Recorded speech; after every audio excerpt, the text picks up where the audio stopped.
All right, so we've got a lot to dig into today about what went down in New Orleans on New Year's Eve. Yeah, definitely a lot to unpack. Yeah, tons of info coming at us from all sides, Right. news articles everywhere you look. Fox News, CNN, ESPN. And I saw the Daily Mail even had a big piece on it. Exactly. It's international news now. And then you've got... Everyone's talking about it online, too. Oh, yeah. The search terms, the social media buzz, it's nonstop. It's crazy. So we're going to try to make sense of it all right here in this deep dive. Yeah, cut through the noise and figure out what really matters. Exactly what happened, why it matters, and what questions we're still left with. And I think what makes this whole thing so interesting is the timing, Oh, yeah. It wasn't just any random day this happened. It was New Year's Eve in New Orleans. Talk about a setting right. And on top of that, you've got the Sugar Bowl happening. Huge game. UGA versus Notre Dame. So you can picture it. The whole city's buzzing with excitement. Oh, totally. Bourbon Street packed with partygoers. Yes, the energy must have been electric. Oh, yeah. You can practically feel the anticipation in the air. Everyone getting ready for the game. I bet Marcus Freeman, the Notre Dame coach, was feeling the pressure. Oh, definitely. And Laura Rutledge probably gearing up for her sideline reports. And then suddenly everything changes in an instant. Yeah, it's like a complete 180 from celebration to chaos. The sources describe a truck just plowing through the crowds on Bourbon Street. Awful. And there's no question it sounds like a deliberate attack. Right. And one detail that really jumps out at me is that there were bollards in place. You know those safety barriers you see in crowded areas? Exactly. But the truck still managed to break through. So that makes you wonder, right? Oh, absolutely. Was this planned? Did the perpetrator know about those bollards? Were they prepared to get around them? Chilling to think about. Yeah, and the aftermath was immediate and devastating. 10 people lost their lives.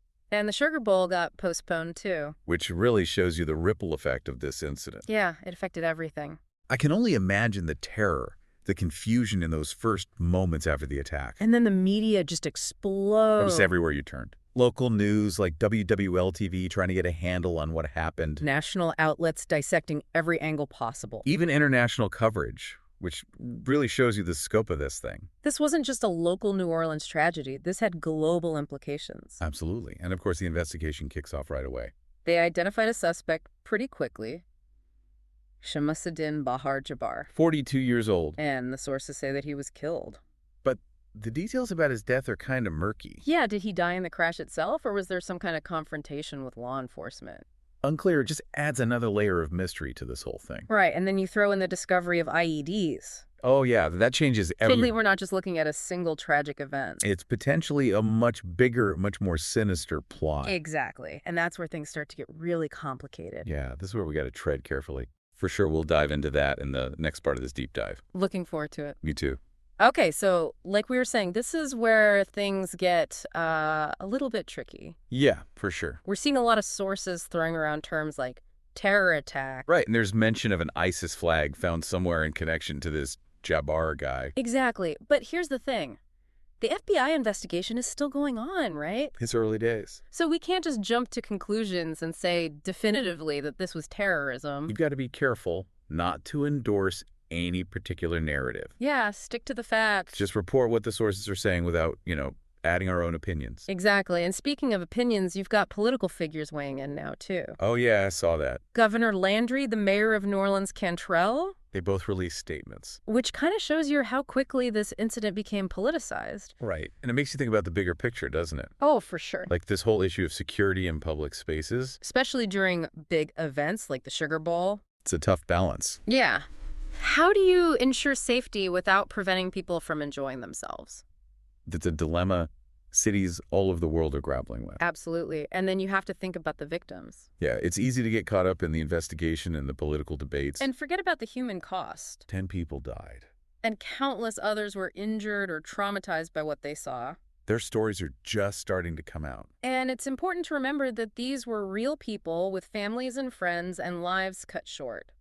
This wasn't just a statistic. It was a devastating loss for so many people. And you can see that in the online response, too. Yeah, all the search terms, New Orleans tragedy, prayer, support for victims. It really shows you the emotional impact this has had on people.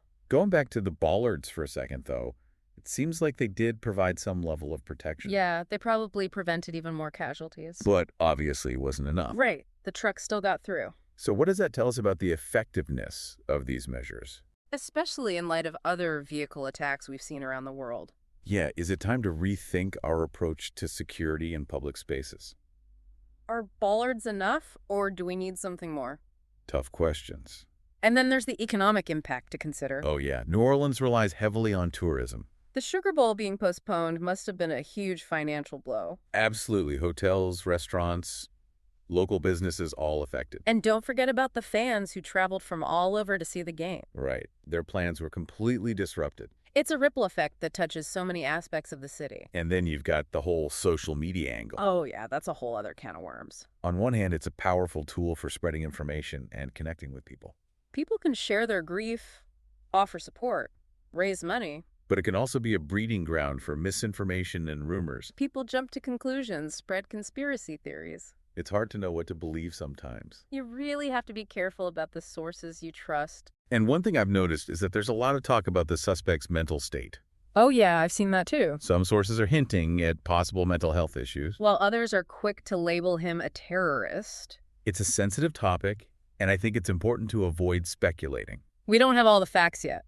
Let the investigation run its course, and let the experts determine what role mental health may have played. Exactly, we shouldn't rush to judgment. And I think that's a good place to leave it for now. Yeah, lots to think about.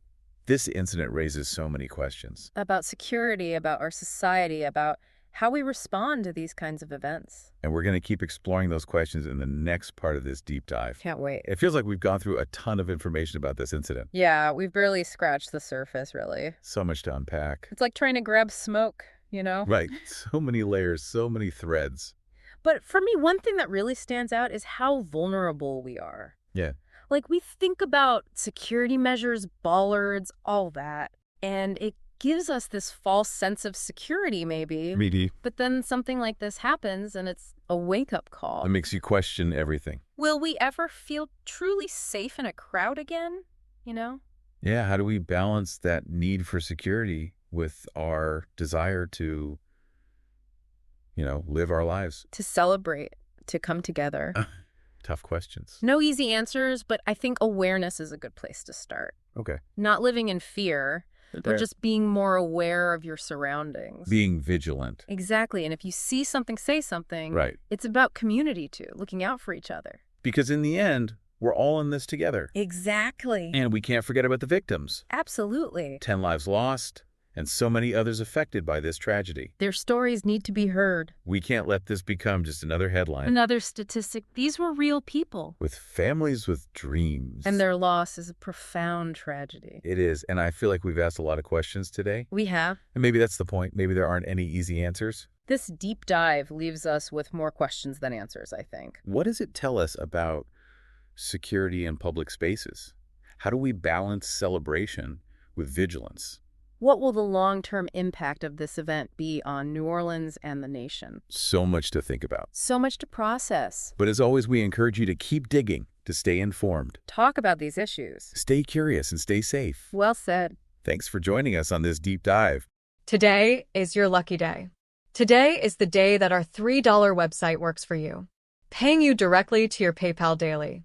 Imagine $3 ongoing continuous payments to your PayPal account. Imagine falling asleep and waking up to $300 in your PayPal account. How would this make you feel? How could this help you? What bills could you pay? What kind of fun could you have? What does that retirement look like now? All for a one-time payment of $3. This website is DFY done for you, fully built and completely hosted, and never stops collecting payments for you. You have spent $3 on coffee on a regular, but that coffee won't help you create multiple streams of income.